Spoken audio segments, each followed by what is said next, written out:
Journey, your television passport to the exciting, colorful world of adventure. And here to present the actual films of tonight's bold journey is John Stephenson. Good evening, ladies and gentlemen. You know, we have quite a journey in store for us tonight as we go by plane, by foot, and by dog sled to the very top of Mount McKinley in Alaska. We'll see the actual films of the successful Brad Washburn expedition up Mount McKinley. An expedition which was highlighted by magazines and newspapers throughout the world in connection with the Frederick Cook Mount McKinley controversy. We'll see the work of this expedition through the eyes of the man who served as the guide, the man who devoted 29 years of his life to McKinley National Park.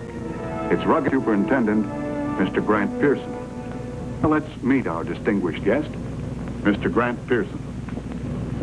How are you, Mr. Pearson? Very well, John. It's nice to have you in our series. Thank you. Now, why don't we sit down and make ourselves comfortable, and let's find out about you. First of all, we know that you fell in love with Alaska and dedicated your life to the preservation of this last frontier. Now, could you please tell us some of the highlights of your very unusual life? Well, John, I was born in Litchfield, Minnesota in 1900. In 1925, I went to Alaska, where I spent the next 31 years as a ranger, chief ranger, and superintendent of Mount McKinley National Park.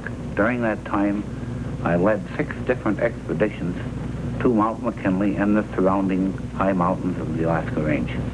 So you literally grew up with McKinley National Park. That's right, John. And I think now we understand, Mr. Pearson, why they call you Mr. McKinley Park. You know, Mr. Pearson, as a documentary series, we're not particularly interested in controversies, but in regard to the Frederick Cook Mount McKinley controversy, I'm sure our viewers would be interested in the issues involved. So would you very briefly go over them, please? Well, John, back in 1906, Dr. Frederick Cook claimed he climbed to the top of Mount McKinley. The Washburn expedition claimed he did. And the best I can say is take your pick. Well, let's leave it at that, Mr. Pearson. Thank you. Here now is America's last wilderness, Mr. Pearson's domain, in which we'll see the Brad Washburn expedition accomplish their objective, to climb the highest mountain in North America. On here is Mount McKinley from beautiful Wonder Lake. Mount McKinley, elevation 20,300 feet. It is surrounded by the foothills of the Alaska Range, and in those foothills you'll see nestled the beautiful lakes such as this one. Gosh, this is certainly God's country, isn't it, Mr. Pearson? It certainly is. This lake, believe it or not, John, was made by a beaver, or beavers. Hooray for the beavers. He's a great engineer. You can see him swimming around there, and he has that lake deep enough so he can store his food in the bottom to last him all during the winter. And this is his beaver house. Now, we have one road in the park, and in order to see any of the rest of it, you have to make side trips from that road. Here we are, packing up to see the wild wilderness area of the park. You can make it on foot, but this is a lot easier way to do it. Now this bird here is a magpie. It is a native of the park the year round and eating on the remains of an old caribou.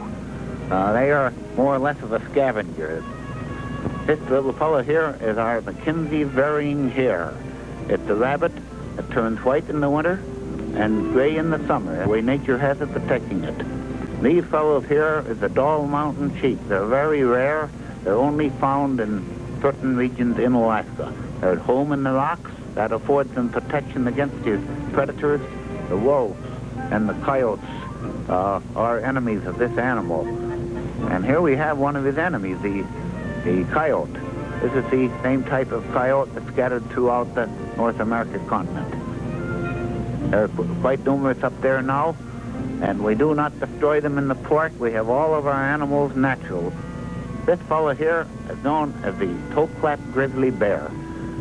They will weigh as much as 1,000 pounds. Mm-hmm. These are the cubs. And one thing, John, about them, they're very fast. And this animal here is the largest animal in the park, the moose. They will get to weigh as much as 1,800 pounds.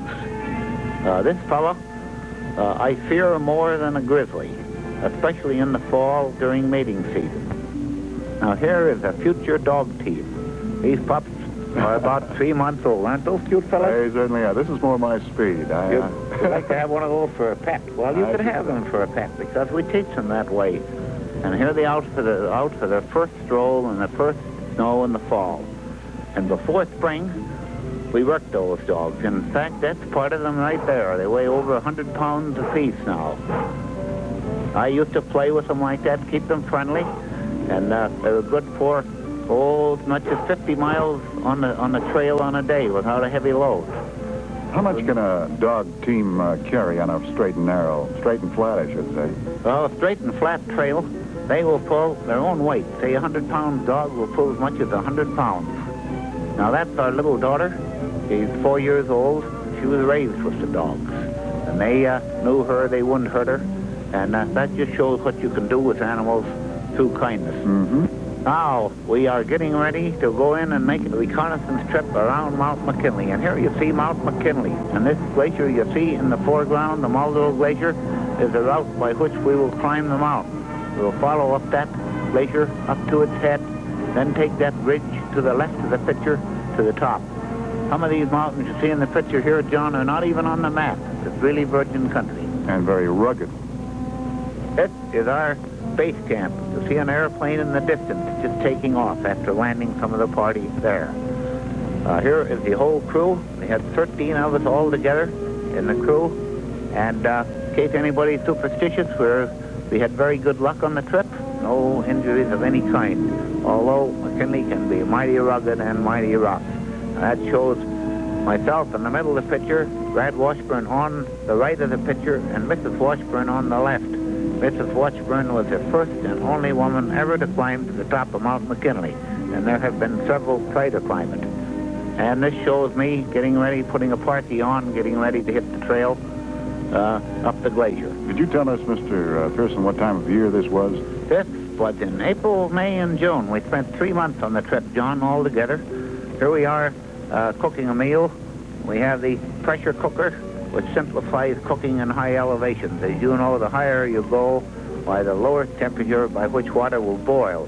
Now, that jerk was due to the fact that I was on the tail end of the rope and taking pictures, and they didn't notice I was give a jerk and close the camera off.